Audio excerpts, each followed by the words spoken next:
അസ്സലാമു അലൈക്കും വറഹ്മത്തുള്ളാഹി വബറകാതുഹു. അൽഹംദുലില്ലാഹി റബ്ബിൽ ആലമീൻ വസ്സലാത്തു വസ്സലാം അലാ അഷ്റഫിൽ അംബിയാഇ വൽ മുർസലീൻ നബിയിന വ ഹബീബിന മുഹമ്മദിൻ വ ആലിഹി വസ്സഹ്ബിഹി അജ്മഈൻ വ അലാ മൻ തബിഅഹും ബി ഇഹ്സാനിൻ ഇലാ യൗമിദ്ദീൻ. അമ്മാ ബഅദ്. ഏറെ ബഹുമാനമുള്ള സത്യവിശ്വാസികളെ, സഹോദരന്മാരെ, സഹോദരികളെ, ഉംറ പോവാൻ ഉദ്ദേശിക്കുന്ന അല്ലെങ്കിൽ സാധാരണയായി ഉംറക്ക് പോകാറുള്ള സ്ത്രീകളോട് ചില കാര്യങ്ങൾ ഓർമ്മപ്പെടുത്തുവാനാണ് ഈ സംസാരത്തിലൂടെ ഉദ്ദേശിക്കുന്നത്. അതിലേറ്റവും പ്രധാനപ്പെട്ടത് മഹ്റമുകളില്ലാതെ ഉംറക്ക് പോകുന്ന സ്ത്രീകളോടാണ്. സഹോദരികളെ, നബി സല്ലല്ലാഹു അലൈഹി വസല്ലം അത് വളരെ ശക്തമായ ഭാഷയിൽ വിലക്കിയിട്ടുള്ള കാര്യമാണ്.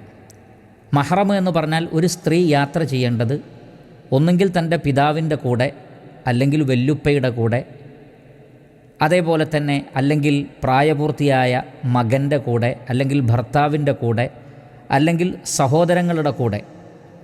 ഇവരൊക്കെയാണ് മഹ്റമുകൾ. ഭർത്താവ്, പിതാവ്, മകൻ, സഹോദരങ്ങൾ, പിതാവിനൊത്ത ആളുകൾ, അങ്ങനെയുള്ളവരുടെ കൂടെയാണ് യഥാർത്ഥത്തിൽ സ്ത്രീകൾ യാത്ര ചെയ്യേണ്ടത്, വിദൂരമായ യാത്രകൾ. അല്ലാതെ അവർ യാത്ര ചെയ്യാൻ പാടില്ല. അത് ഉംറയുടെ യാത്രയാണെങ്കിലും ശരി, ഹജ്ജിൻ്റെ യാത്രയാണെങ്കിലും ശരി, മഹ്റമില്ലാതെ പോകുന്ന പ്രവണത നമ്മൾ ഉപേക്ഷിക്കണം. ഇമാം തബറാനി റഹിമഹുല്ല അദ്ദേഹത്തിൻ്റെ മുഅ്ജമുൽ കബീറിൽ ഉദ്ധരിക്കുന്ന ഹദീസിൽ കാണാം, ഇബ്നു അബ്ബാസ് റളിയല്ലാഹു അൻഹു പറയുകയാണ്, ഖാല റസൂലുള്ളാഹി സ്വല്ലല്ലാഹു അലൈഹി വസല്ലം ലാ തുസാഫിറുൽ മർഅതു ഇല്ലാ മഅ ദി മഹ്റമിൻ. ഒരു സ്ത്രീ മഹ്റമിൻ്റെ കൂടെയല്ലാതെ യാത്ര ചെയ്യരുത്. വലാ യദ്ഖുലു അലൈഹാ റജുലുൻ ഇല്ലാ വമഅഹാ മഹ്റമുൻ. അതേപോലെ തന്നെ അവളുടെ അടുത്തേക്ക് അവളുടെ മഹ്റമില്ലാതെ ഒരു പുരുഷൻ അവളുടെ അടുക്കലേക്ക് പ്രവേശിക്കുവാനും പാടില്ല. അപ്പോൾ ഇത് നബി സല്ലല്ലാഹു അലൈഹി വസല്ലമ വളരെ കൃത്യമായി വിശദീകരിച്ചതാണ്. ഇമാം ബുഖാരി റഹ്മത്തുള്ളാഹി അലൈഹി അദ്ദേഹത്തിൻ്റെ സ്വഹീഹിൽ ഉദ്ധരിക്കുന്ന ഹദീസിൽ അള്ളാഹുവിൻ്റെ റസൂൽ കുറച്ചുകൂടി വ്യക്തമാക്കി പറഞ്ഞു. ഇത് അബൂ ഹുറൈറ റളിയല്ലാഹു അൻഹുവിൽ നിന്നുള്ള ഹദീസാണ്. ഖാല നബിയ്യു സല്ലല്ലാഹു അലൈഹി വസല്ലം ലാ യഹില്ലു ലിംറഅത്തിൻ തുഅ്മിനു ബില്ലാഹി വൽ യൗമിൽ ആഖിർ. നോക്കൂ, അള്ളാഹുവിലും പരലോകത്തിലും വിശ്വസിക്കുന്ന ഒരു സ്ത്രീക്ക് ലാ യഹില്ലു, അനുവദനീയമല്ല എന്നാണ് പറഞ്ഞത്. എന്ന് പറഞ്ഞാൽ ഹറാമാണത്. അള്ളാഹുവിലും പരലോകത്തിലും അവർ വിശ്വസിക്കുന്നുണ്ടെങ്കിൽ അതവരുടെ ഈമാനിനെ ഓർമ്മപ്പെടുത്തുകയാണ്. നിങ്ങൾ യഥാർത്ഥ മുഅ്മിനുകളാണെങ്കിൽ നിങ്ങൾ ഒരിക്കലും അങ്ങനെ ചെയ്യരുത്. സ്ത്രീകളെ, അൻ തുസാഫിറ മസീറത്ത യൗമിൻ വലൈല ലൈസ മഅഹാ ഹുർമത്തുൻ. മഹ്റമില്ലാതെ ഒരു രാത്രിയും പകലും നീണ്ടു നിൽക്കുന്ന യാത്ര എന്ന് പറഞ്ഞാൽ അത്രയും ദൂരമെന്നാണ് പറഞ്ഞത്. അക്കാലഘട്ടത്തിൽ നബി സല്ലല്ലാഹു അലൈഹി വസല്ലം പറഞ്ഞ ആ ദൂരം ഏകദേശം ഉലമാക്കൾ പറഞ്ഞത് 80, 83, 85 കിലോമീറ്റർ പരിധിയാണ്. അതിൽ കൂടുതലുള്ള ഒരു യാത്ര മഹ്റമില്ലാതെ ഒരു സ്ത്രീ ഒരിക്കലും ചെയ്യാൻ പാടില്ലാത്തതാണ്. അതുകൊണ്ട് തന്നെ ഇക്കാര്യത്തിൽ പല ആളുകളും അലംഭാവം കാണിക്കുന്നുണ്ട്. മാത്രമല്ല, അവരുടെ കൂടെ മഹ്റമുകളില്ല എന്ന് മാത്രമല്ല, അന്യപുരുഷന്മാർ കൂടെ ഉൾപ്പെടുന്ന യാത്രകളിലാണ് അവർ പോകുന്നത്. അതൊക്കെ ധാരാളം പ്രയാസങ്ങൾക്കും ഫിത്നകൾക്കും കാരണമായിത്തീരും എന്ന് മാത്രമല്ല, മഹ്റമില്ലാത്ത ഒരു സ്ത്രീ യാത്ര ചെയ്യുമ്പോൾ അവർക്ക് ഏതെങ്കിലും നിലക്കുള്ള പ്രയാസങ്ങളോ മറ്റോ ഉണ്ടായാൽ അന്യരായ ആളുകൾ അവരെ കൈകാര്യം ചെയ്യേണ്ടുന്ന ഒരവസ്ഥയുമുണ്ടാകും. അതൊക്കെ പല നിലക്കുമുള്ള പ്രയാസങ്ങൾ ഉണ്ടാക്കി തീർക്കുന്നതാണ്. അപ്പോൾ ചില ആളുകൾ അതിന് ന്യായം പറയാറുള്ളത്, സുരക്ഷിതമായ സംഘത്തിൻ്റെ കൂടെയാണെങ്കിൽ, അതല്ലെങ്കിൽ സുരക്ഷിതരായ കുറച്ച് സ്ത്രീകളുടെ കൂടെയാണെങ്കിൽ അതിനൊന്നും കുഴപ്പമില്ല എന്നൊക്കെ ചില ആളുകൾ ന്യായീകരണങ്ങൾ പറയാൻ ശ്രമിക്കാറുണ്ട്. പണ്ഡിതന്മാർ അതിന് വ്യക്തമായ മറുപടി നൽകിയിട്ടുണ്ട്. നബി സല്ലല്ലാഹു അലൈഹി വസല്ലമ ഒരു സ്ത്രീ മഹ്റമില്ലാതെ യാത്ര ചെയ്യാൻ പാടില്ല എന്ന് പറഞ്ഞപ്പോൾ ഒരു വ്യക്തി ഉടനെ തന്നെ പറഞ്ഞു, ഫഖാല റജുലുൻ യാ റസൂലല്ലാഹ്, അള്ളാഹുവിൻ്റെ റസൂലെ, ഇന്നി ഉരീദു അൻ അഖ്റുജ ഫീ ജയ്ഷി കദ വ കദ. ഞാൻ ഇന്നാലിന്ന സൈന്യത്തിൻ്റെ കൂടെ യുദ്ധത്തിനു വേണ്ടി, ജിഹാദിനു വേണ്ടി പുറപ്പെടാൻ വേണ്ടി പേര് നൽകിയിട്ടുണ്ട്. വമ്രഅത്തി തുരീദുൽ ഹജ്ജ്, എൻ്റെ ഭാര്യയാകട്ടെ ഹജ്ജ് ഉദ്ദേശിക്കുന്നുണ്ട്. മറ്റൊരു റിവായത്തിലുള്ളത്, ഞാൻ യുദ്ധത്തിന് പേര് നൽകിയിട്ടുണ്ട്, എൻ്റെ ഭാര്യ ഹജ്ജിന് വേണ്ടി ഒരു ടീമിൻ്റെ കൂടെ പുറപ്പെട്ടിട്ടുണ്ട് എന്നാണ്. അപ്പോൾ നബി സല്ലല്ലാഹു അലൈഹി വസല്ലമ, താങ്കൾ ജിഹാദിന് പേര് കൊടുത്തതുകൊണ്ട് പോവേണ്ടതില്ല, അവർ സുരക്ഷിതമായൊരു ഗ്രൂപ്പിൻ്റെ കൂടെയല്ലേ പോയത് എന്ന് പറഞ്ഞില്ല. മറിച്ച് ഉഖ്റുജ് മഅഹ, അവളുടെ കൂടെ പോകണമെന്നാണ് പറഞ്ഞത്. അപ്പോൾ വാജിബായ ഹജ്ജിൽ നിന്ന് പോലും പേര് വെട്ടിയിട്ട് സ്വന്തം ഭാര്യയുടെ കൂടെ മഹറമായ താങ്കൾ പോകണം ഹജ്ജിന്, അല്ലാതെ അവൾ അങ്ങനെ ഒറ്റയ്ക്ക് മഹറമില്ലാതെ ഹജ്ജിന് പോകുന്നത് ശരിയല്ല എന്നാണ് നബി സല്ലല്ലാഹു അലൈഹി വസല്ലമ പഠിപ്പിച്ചിട്ടുള്ളത്. നമ്മൾ നോക്കൂ, സുരക്ഷിതത്വം പറയുകയാണെങ്കിൽ അവരെക്കാൾ സുരക്ഷിതമായ ഗ്രൂപ്പ് വേറെ ഏതാണുള്ളത്? കാരണം അത് സ്വഹാബികളുടെ ഗ്രൂപ്പാണ്. ഈ സ്ത്രീ സ്വഹാബ വനിതയാണ്. അവർ പോകുന്ന സംഘം സ്വഹാബികളുടെ സംഘമാണ്. അവർ എത്രമാത്രം അള്ളാഹുവിനെ ഭയപ്പെടുന്നവരാണ്. പ്രത്യേകിച്ചും ഹജ്ജിൻ്റെ യാത്രയിൽ ഇഹ്റാമിലായിരിക്കെ എത്രമാത്രം സുരക്ഷിതമായ അവസ്ഥയിലാണ്. എന്നിട്ട് പോലും നബി സല്ലല്ലാഹു അലൈഹി വസല്ലമ അത് സമ്മതിച്ചിട്ടില്ല. അതുകൊണ്ട് മഹ്റമുകളില്ലാതെ ഹജ്ജിനും ഉംറക്കും യാത്ര ചെയ്യാൻ സ്ത്രീകൾക്ക് പാടില്ലാത്തതാണ്. അതാണ് പണ്ഡിത അഭിപ്രായങ്ങളിൽ ഏറ്റവും ശരിയായിട്ടുള്ളത് എന്ന് നമ്മൾ മനസ്സിലാക്കണം. ഈ വിഷയത്തിൽ ഒരിക്കലും അലംഭാവം സ്ത്രീകളും അവരുടെ ഉത്തരവാദിത്തപ്പെട്ടവരും അല്ലാത്തവരും കാണിക്കുവാൻ പാടില്ലാത്തതാണ്. രണ്ടാമത്തത്, സ്ത്രീകൾ അവർക്ക് നിഖാബും കയ്യുറയും ധരിക്കാൻ പാടില്ല ഇഹ്റാമിലായിരിക്കുമ്പോൾ. അപ്പോൾ അത് മീഖാത്തിൽ വെച്ച് ഇഹ്റാമിൽ പ്രവേശിച്ച് കഴിഞ്ഞ് തഹല്ലുലാകുന്നത് വരെയാണ് അവർക്ക് നിഖാബ് ധരിക്കാൻ പാടില്ല, കയ്യുറ ധരിക്കാൻ പാടില്ല. പക്ഷേ നിഖാബ് ധരിക്കാൻ പാടില്ല എന്നതിൻ്റെ അർത്ഥം മുഖം മറയ്ക്കരുത് എന്നല്ല. മറ്റു മക്കന കൊണ്ടോ തട്ടം കൊണ്ടോ അവർക്ക് അവരുടെ മുഖം മറയ്ക്കാം അന്യപുരുഷന്മാരിൽ നിന്ന്. മുഴുവനായും മുഖം വെളിവാക്കുക എന്നുള്ളത് ശരിയല്ല. ഇമാം ഹാക്കിം റഹ്മത്തുള്ളാഹി അലൈഹി അദ്ദേഹത്തിൻ്റെ അൽ മുസ്തദറക്കിൽ ഉദ്ധരിക്കുന്ന ഹദീസിൽ കാണാം, അസ്മാ ബിൻതു അബീ ബക്കർ റളിയല്ലാഹു തആല അൻഹ പറയുകയാണ്, ഖാലത്ത് കുന്നാ നുഗത്തി വുജൂഹന മിനർ റിജാൽ, ഞങ്ങൾ പുരുഷന്മാരിൽ നിന്ന് ഞങ്ങളുടെ മുഖങ്ങൾ മറയ്ക്കാറുണ്ടായിരുന്നു ഫിൽ ഇഹ്റാം, ഇഹ്റാമിലായിരിക്കെ. അപ്പോൾ ഇഹ്റാമിൽ മുഖം മറയ്ക്കൽ ഹറാമല്ല, നിഖാബ് ധരിക്കൽ അഥവാ മുഖം മറയ്ക്കാൻ വേണ്ടിയുള്ള പ്രത്യേക വസ്ത്രം മാത്രമാണ് നിഷിദ്ധമാക്കിയിട്ടുള്ളത്. അല്ലാത്ത നിലക്ക് മുഖം മറയ്ക്കേണ്ടതുണ്ട്. അപ്പോൾ സ്ത്രീകൾ ഈ കാര്യം ശ്രദ്ധിക്കണം.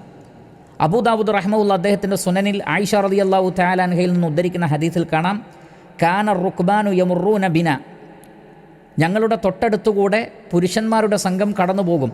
വനഹ്നു മാ റസൂലില്ലാഹി സ്വല്ലല്ലാഹു അലൈഹി വസല്ലമ മുഹ്രിമാത്തുൻ, ഞങ്ങൾ ഇഹ്റാമിലായിരിക്കെ അള്ളാഹുവിൻ്റെ റസൂലിൻ്റെ കൂടെ ഉണ്ടാകുന്ന സന്ദർഭത്തിൽ ഫഇദാ ഹാദൗ ബിന സദലത് ഇഹ്ദാന ജിൽബാബഹ മിൻ റഅസിഹ ഇലാ വജിഹിഹ, അങ്ങനെ അന്യപുരുഷന്മാർ അടുത്തുകൂടി കടന്നു പോകുമ്പോൾ ഞങ്ങൾ ഞങ്ങളുടെ ജിൽബാബ് കൊണ്ട് ഞങ്ങളുടെ മുഖം മറയ്ക്കും. ഫഇദാ ജാവസൂന കശഫ്ന, അങ്ങനെ അന്യപുരുഷന്മാരില്ല എന്ന് ഉറപ്പ് വരുത്തിയാൽ മാത്രമേ ഞങ്ങൾ മുഖം വെളിവാക്കാറുള്ളൂ. എന്നാൽ ഇന്ന് നമുക്കറിയാം ആളുകൾ വർദ്ധിച്ചു. അതുകൊണ്ട് തന്നെ സ്ത്രീകൾ അവരുടെ മുഖം ഏതെങ്കിലും നിലക്ക് അന്യപുരുഷന്മാരിൽ നിന്ന് മറയ്ക്കുക എന്നുള്ളത് വളരെ പ്രധാനപ്പെട്ട കാര്യമാണ്. ഇഹ്റാമിലാണല്ലോ, അതുകൊണ്ട് ഒരു നിലക്കും മുഖം മറയ്ക്കാൻ പാടില്ല എന്ന ധാരണ അവർ ഒഴിവാക്കേണ്ടതുണ്ട്. അപ്പോൾ മുഖം മറയ്ക്കുന്ന വിഷയത്തിൽ പോലും അത്രമാത്രം ഗൗരവമുള്ളൊരു വിഷയമാണ്. പ്രത്യേകിച്ചും ഇഹ്റാമിലും ഹജ്ജിലും മറ്റുമൊക്കെ മറ്റുള്ളവർക്ക് കൂടി നാം ഫിത്നയാകാൻ പാടില്ല. അതുകൊണ്ട് പരമാവധി സ്ത്രീകൾ അതിനുള്ളൊരു സംവിധാനം അവരുടെ ജിൽബാബിലുണ്ടായിരിക്കണം, അവരുടെ മക്കനയിലുണ്ടായിരിക്കണം. അങ്ങനെ അവർ മുഖം മറയ്ക്കാൻ ശ്രമിക്കണം. അവർ നിഖാബ് ധരിക്കരുത്, കയ്യുറ ധരിക്കരുത് എന്ന് മാത്രമേ ഉള്ളൂ. ഈ കാര്യം കൂടി പ്രത്യേകം ശ്രദ്ധിക്കണം. മൂന്നാമത്തത്, ആർത്തവകാരികളായ ആളുകൾക്ക് ഇഹ്റാമിൽ പ്രവേശിക്കാൻ പാടില്ല എന്നൊരു ധാരണ സ്ത്രീകൾക്കുണ്ട്. അത് തെറ്റാണ്. ആർത്തവം എന്നുള്ളത് ഇഹ്റാമിനെ തടയുന്നൊരു കാര്യമേ അല്ല. മറിച്ച് അവർക്ക് ത്വവാഫ് മാത്രമാണ് ചെയ്യാൻ പാടില്ലാത്തത് ആർത്തവ സന്ദർഭത്തിൽ. അതല്ലാത്ത മറ്റെല്ലാ കാര്യങ്ങളും അവർക്ക് അനുവദിക്കപ്പെട്ടിട്ടുണ്ട്. അതുകൊണ്ട് തന്നെ ഈ ഒരു തെറ്റിദ്ധാരണ ആർക്കും ഉണ്ടാവരുത്. അവർ ആർത്തവകാരികളാണെങ്കിലും ശരി, നിഫാസ് ഉള്ളവരാണെങ്കിലും ശരി, അവർക്ക് ഇഹ്റാമിൽ പ്രവേശിക്കാം. യാതൊരു തടസ്സവും അതിനില്ല. നാലാമത്, ഇഹ്റാമിൽ പ്രവേശിച്ചു കഴിഞ്ഞാൽ ആർത്തവമുണ്ടാകുമെന്ന് ഭയപ്പെടുന്ന സ്ത്രീകളുണ്ടാകും.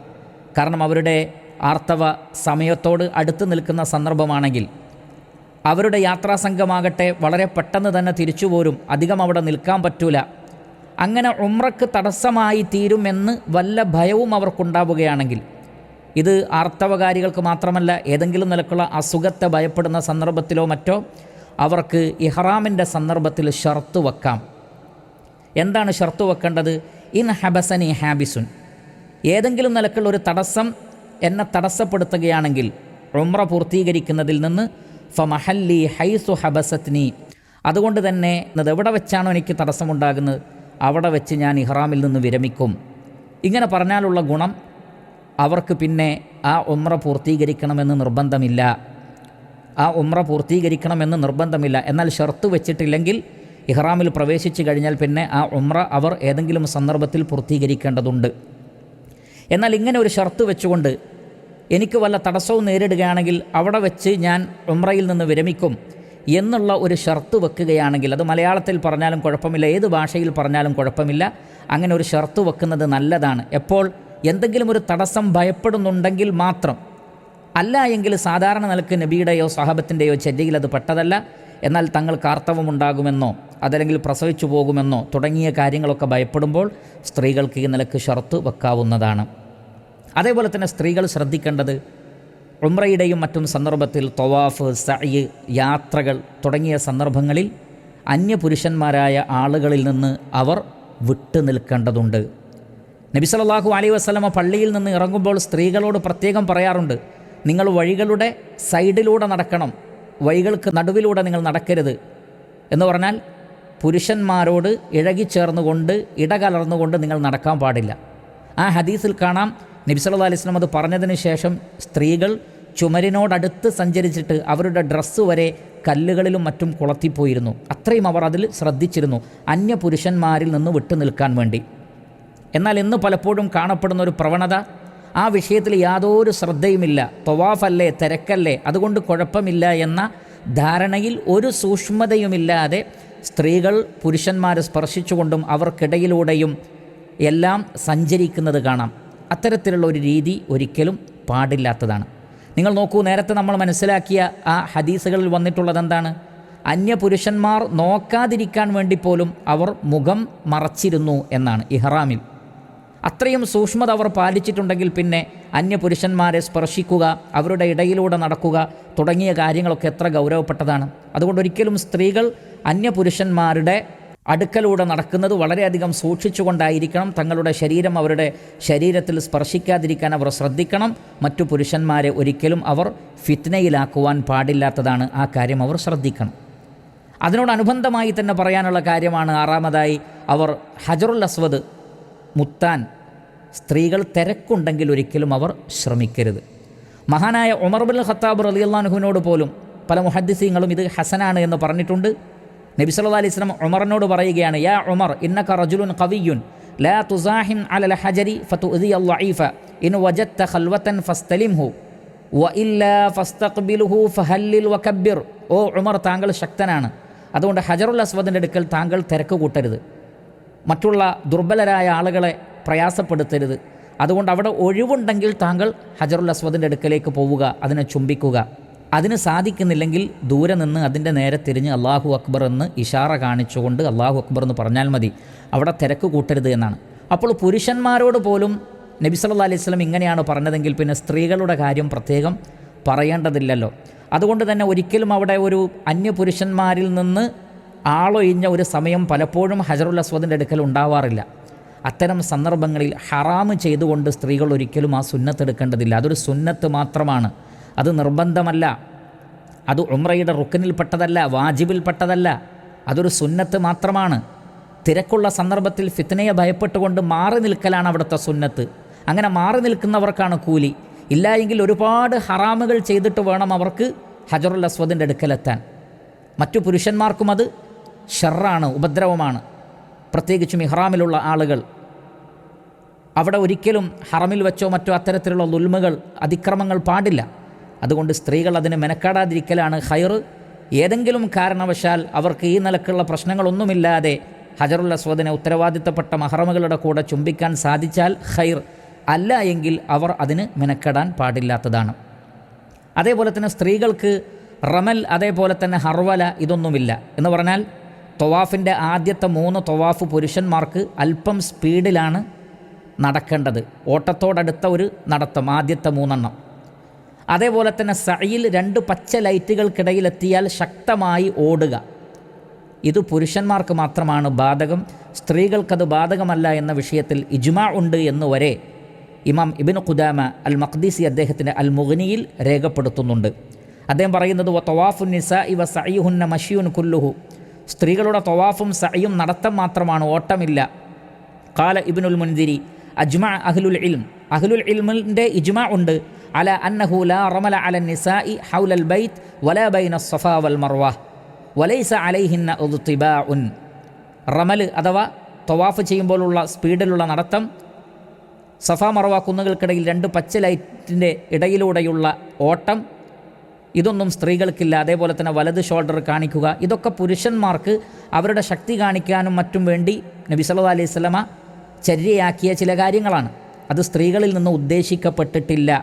സ്ത്രീകളിൽ നിന്ന് ഉദ്ദേശിക്കുന്നത് അവർ അടങ്ങി ഒതുങ്ങി മറ്റുള്ളവർക്ക് പ്രയാസമുണ്ടാക്കാതെ അവരുടെ ശരീരത്തിൻ്റെ സൗന്ദര്യം ഒരു നിലക്കും അന്യപുരുഷന്മാരുടെ മുമ്പിൽ വെളിവാകാത്ത രൂപത്തിലുള്ള അടക്കവും ഒതുക്കവുമാണ് സ്ത്രീകളിൽ നിന്ന് വേണ്ടത്. എന്നാൽ ഓടുമ്പോഴും അതേപോലുള്ള കാര്യങ്ങളൊക്കെ ചെയ്യുമ്പോഴും അവരുടെ സൗന്ദര്യം വെളിവാകും. അതുകൊണ്ട് അത്തരം കാര്യങ്ങൾ സ്ത്രീകൾക്കില്ല എന്ന് പ്രത്യേകം മനസ്സിലാക്കുക. അതേപോലെ തന്നെ അവർ തൽബിയത്ത് ചൊല്ലുമ്പോൾ ഉലമാക്കൾ പറഞ്ഞത് ലബ്ബൈക് അല്ലാഹുമ്മ ലബ്ബൈക് ലബ്ബൈക ലാ ശരീക ലക ലബ്ബൈക് ഇന്നൽ ഹംദ വന്നിഅമത ലക വൽ മുൽക്ക് ലാ ശരീക ലക്. ഇങ്ങനെ തൽബിയത്ത് കൊണ്ട് ശബ്ദം ഉയർത്തൽ സുന്നത്താണ്. സ്ത്രീകൾക്കും അത് സുന്നത്താണ് അന്യപുരുഷന്മാർ ഇല്ലെങ്കിൽ. എന്നാൽ അന്യപുരുഷന്മാരുടെ സന്നിധിയിൽ വെച്ച് അവർ അവരുടെ ശബ്ദം താഴ്ത്തുന്നതാണ് ഖൈർ എന്ന് പ്രത്യേകം മനസ്സിലാക്കുക. അതേപോലെ ഇസ്തിഹാളയുള്ള സ്ത്രീകളാണെങ്കിൽ, രക്തസ്രാവമുള്ള സ്ത്രീകൾ, ഇസ്തിഹാളയും ഹൈളും ഒന്നല്ല. ഹൈദ് ആർത്തവമാണ്, ഇസ്തിഹാല എന്ന് പറയുന്നത് രക്തസ്രാവമാണ്. അതൊരു അസുഖമാണ്, പ്രയാസമാണ്. ഇസ്തിഹാലയുള്ള സ്ത്രീകൾക്ക് ഉംറ ചെയ്യുന്നതിന് ഒരു തടസ്സവുമില്ല, തവാഫ് ചെയ്യുന്നതിന് ഒരു തടസ്സവുമില്ല. അവർ ഭദ്രമായി കെട്ടിവെക്കണം. ഒരിക്കലും ആ രക്തം പള്ളിയിലോ മറ്റോ ആകുവാൻ പാടില്ല. ആ നിലക്ക് അവർ അത് ഭദ്രമായി കെട്ടിവെക്കണം എന്നല്ലാതെ അവർക്കൊരിക്കലും തവാഫ് ചെയ്യുന്നതിന്, ഇസ്തിഹാലയുള്ള സ്ത്രീകൾക്ക് തവാഫ് ചെയ്യുന്നതിനോ ഉംറ പൂർത്തീകരിക്കുന്നതിനോ യാതൊരു തടസ്സവുമില്ല. അതേപോലെ തന്നെ സ്ത്രീകൾക്ക് ഷൂ, സോക്സ് എന്നിവ ധരിക്കാം. പുരുഷന്മാർക്കാണത് പാടില്ലാത്തത്. സ്ത്രീകൾക്ക് ശരീരത്തിൻ്റെ ആകൃതിയിൽ തുന്നിയ വസ്ത്രം ധരിക്കുന്നതിന് വിരോധമില്ല. ആ നിലക്കുള്ള ഒരു വസ്ത്രവും അവർക്ക് നിഷിദ്ധമല്ല. അവർക്ക് ഷൂ ധരിക്കാം, സോക്സ് ധരിക്കാം. കയ്യുറയും നിഖാബുമാണ് ധരിക്കാൻ പാടില്ലാത്തത്. എന്നാൽ മുഖം മറയ്ക്കുന്നതിന് വിരോധവുമില്ല. അതേപോലെ തന്നെ സ്ത്രീകൾ തഹല്ലുലാകുന്ന സന്ദർഭത്തിൽ മുടി അറ്റത്ത് വെച്ച് മുഴുവനായി മുറിക്കണം. പുരുഷന്മാരെ പോലെ അവർ മൊട്ടയടിക്കേണ്ടതില്ല. മുടി ആ നിലക്ക് ചെറുതാക്കുകയും വേണ്ട. എന്നാൽ അവരുടെ മുടി മുഴുവനായി കൂട്ടിപ്പിടിച്ചിട്ട് ആ മുഴുവൻ ഉൾക്കൊള്ളുന്ന രൂപത്തിൽ വേണം അവസാനത്തിൽ നിന്ന് ഒരു വിരലിൻ്റെ അത്രയോ അതിനേക്കാൾ ചെറിയ രൂപത്തിൽ 1 ഇഞ്ച് വലുപ്പത്തിലോ അവർ വെട്ടേണ്ടത്. ഏതെങ്കിലും ഒരു ഭാഗത്ത് നിന്ന് 2 3 മുടിയെടുത്ത് വെട്ടിയാൽ ശരിയാവുകയില്ല എന്ന് മനസ്സിലാക്കുക. അതേപോലെ തന്നെ പ്രത്യേകിച്ചും സ്ത്രീകൾക്ക് മറ്റു സ്ത്രീകളൊക്കെ കാണുമ്പോൾ, പുരുഷന്മാരും കുറവൊന്നുമല്ല, എന്നാലും സ്ത്രീകളിൽ കൂടുതൽ കാണുന്ന ഒരു കാര്യമാണ് സംസാരങ്ങളുടെ വർധനവ്. അതേപോലെ തന്നെ മറ്റു കഥകളിലേക്ക് പോയി അവസാനം ധാരാളം സംസാരങ്ങളും പിന്നെ അത് ഗൈബത്ത്, അത് നമീമത്തൊക്കെയായി മാറാനുള്ള സാധ്യതയുണ്ട്. അത് പുരുഷന്മാർക്കും പാടില്ല, സ്ത്രീകൾക്കും പാടില്ല. ഇഹ്റാമിലും ഉംറയുടെ യാത്രകളിലുമൊക്കെ അത് പ്രത്യേകം ശ്രദ്ധിക്കണം എന്ന് ഓർമ്മപ്പെടുത്തുകയാണ്. അതേപോലെ തന്നെ ഇതൊരു പർച്ചേസിങ്ങിന് വേണ്ടിയുള്ള യാത്രയല്ല, ഒരു ടൂറ് എന്നുള്ള നിലക്കുള്ള യാത്രയല്ല, ഒരു ഹണിമൂൺ ട്രിപ്പല്ല, മറിച്ച് വലിയൊരു ഇബാദത്തിൻ്റെ യാത്രയാണ്. അതുകൊണ്ട് തന്നെ സ്ത്രീകൾ അവരുടെ ഭർത്താക്കന്മാരാണെങ്കിൽ പോലും, കൂടെയുള്ളവർ ആര് തന്നെ ആണെങ്കിൽ പോലും, ഇബാദത്തിൻ്റെ അപ്പുറത്തേക്കുള്ള ഒരു ചിന്തയിലേക്കത് മാറാതിരിക്കാൻ അവർ കഴിവിൻ്റെ പരമാവധി ശ്രദ്ധിക്കേണ്ടതാണ്. അതേപോലെ തന്നെ സ്ത്രീകൾ പ്രത്യേകം ശ്രദ്ധിക്കേണ്ട ഒരു കാര്യം, അവിടെ ഉംറക്കും ഹജ്ജിനുമൊക്കെ പോയി കഴിഞ്ഞാൽ, അതേപോലെ തന്നെ ഹറമിലും അതേപോലെ ഇരു ഹറമുകളിലും മക്കയിലും മദീനയിലുമൊക്കെ പോയി കഴിഞ്ഞാൽ ഒരുപാട് ചരിത്ര സ്ഥലങ്ങൾ ചിലപ്പോൾ സന്ദർശിച്ചേക്കാം. അതേപോലെ തന്നെ മക്ബറകൾ സന്ദർശിച്ചേക്കാം. അത്തരം സന്ദർഭങ്ങളിൽ അതിവൈകാരികത സ്ത്രീകൾക്ക് പാടില്ല. കൂടുതൽ വൈകാരികത കാണിക്കുന്നതും അതേപോലെ തന്നെ ശിർക്കിൻ്റെ പ്രവർത്തനങ്ങൾ വളരെ പെട്ടെന്ന് ചെയ്യാൻ സാധ്യതയുള്ളതും സ്ത്രീകൾക്കാണ്. അതുകൊണ്ടാണ് ഖബർ സിയാറത്ത് നബി സല്ലല്ലാഹു അലൈഹി വസല്ലമ അവർക്ക് വിലക്കിയിട്ടുണ്ട്. ചില പണ്ഡിതാഭിപ്രായ പ്രകാരം അത് മുഴുവനായിട്ടുള്ള വിലക്കല്ല. മറ്റു പ്രയാസങ്ങളൊന്നുമില്ലെങ്കിൽ സ്ത്രീകൾക്ക് ഖബർ സന്ദർശിക്കാം. ആയിഷ റളിയല്ലാഹു തആല അൻഹ ഖബറിടം സന്ദർശിച്ചിട്ടുണ്ട്. ബഖീൻ്റെ ഖബർസ്ഥാനിൽ അവർ പോയിട്ടുണ്ട്. അതുകൊണ്ട് മറ്റു ഫിത്നകളൊന്നുമില്ലെങ്കിൽ, ആവർത്തിച്ച് പോകുന്നില്ലെങ്കിൽ മക്ബറകൾ സന്ദർശിക്കുന്നതിന് സ്ത്രീകൾക്ക് വിരോധമില്ല. ഞാൻ പറയാൻ ഉദ്ദേശിക്കുന്ന പോയിൻ്റ്, എന്തുകൊണ്ടാണ് സ്ത്രീകളുടെ കാര്യത്തിൽ പ്രത്യേകം ശ്രദ്ധിക്കണമെന്ന് പറയാൻ കാരണം, അവരുടെ ഹൃദയം വളരെ ലോലമാണ്. അതുകൊണ്ട് തന്നെ അതിവൈകാരികത അവർ കാണിച്ചേക്കാം. അതേപോലെ തന്നെ ഷിർക്കിലേക്ക് ചായ്വ് കാണിക്കുന്ന പ്രവണതയും കൂടുതൽ സ്ത്രീകൾക്കാണ്. അതും നമുക്ക് കണ്ട് മനസ്സിലാക്കിയിട്ടുള്ളൊരു കാര്യമാണ്. അത്തരം കാര്യങ്ങളിൽ നിന്നൊക്കെ നാം വിട്ടുനിൽക്കുകയും ഏകനായ അള്ളാഹുവിനോട് മാത്രമേ നമ്മൾ വിളിച്ചു പ്രാർത്ഥിക്കാൻ പാടുള്ളൂ. ഒരു സ്വഹാബിയോട് നമ്മൾ വിളിച്ചു പ്രാർത്ഥിക്കരുത്, നബിയോട് നമ്മൾ വിളിച്ചു പ്രാർത്ഥിക്കരുത്. നബി സല്ലല്ലാഹു അലൈഹി വസല്ലമയോട് സഹായം തേടരുത്, സഹാബത്തിനോട് സഹായം തേടരുത്. അള്ളാഹുവിൻ്റെ റസൂൽ പഠിപ്പിക്കാത്ത രൂപത്തിലുള്ള സന്ദർഭങ്ങളെയും സാഹചര്യങ്ങളെയും കാര്യങ്ങളെയും ബറക്കത്തിന് വേണ്ടി ഉപയോഗപ്പെടുത്തരുത്. അവിടെ നിന്നുള്ള മണ്ണുകളോ കല്ലുകളോ ഒന്നും തന്നെ പുറക്കിയെടുക്കരുത്. അവിടങ്ങളിലൊന്നും പോയി തന്നെ പ്രവാചകൻ പഠിപ്പിച്ച സ്ഥലങ്ങളിലല്ലാതെ പോയി നമസ്കരിക്കരുത്. ഈ വക കാര്യങ്ങളൊക്കെ പ്രത്യേകം ശ്രദ്ധിക്കണം.